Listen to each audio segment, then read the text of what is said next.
দায়িত্ব ছিলেন। দুঃখজনক হলেও সত্য যে তাদেরকে শহীদ করা হয়েছে। 3 মন্ত্রণালয়ের দায়িত্ব পালন করেছেন। দুর্নীতি দিয়ে খুঁজেও তাদের মন্ত্রণালয়ে 1 টাকার দুর্নীতি পাওয়া যায় নাই। তাদেরকে জাতীয় সম্পদ মনে করে তাদেরকে ফুলের মালা গলায় পরানো দরকার ছিল, কিন্তু ফুলের মালা না পরায়া ফাঁসির রশি তাদের গলায় ঝুলিয়ে দিয়ে তাদেরকে নির্মমভাবে হত্যা করা হয়েছে। কথা বলুন,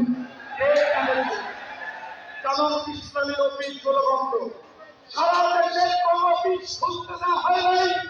আমাদের নেতা কর্মীরা বাড়িতে ঘুমাতে পারে নাই। আমাদের ভাইরা শহীদ হয়েছে, জানাজা পর্যন্ত করতে দেওয়া হয় নাই। আমরা এতটাই নির্যাতিত ছিলাম। আল্লাহ তাআলা সূরা কাসাসের 5 নম্বর আয়াতে চমৎকার সুসংবাদ দিলেন আমাদেরকে।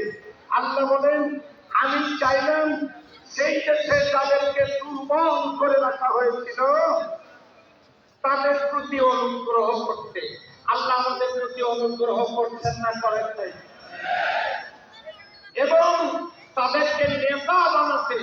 আজকে আমাদের নেতা ডক্টর শফিকুর রহমান বিশ্ব ইসলামী আন্দোলনের নেতা।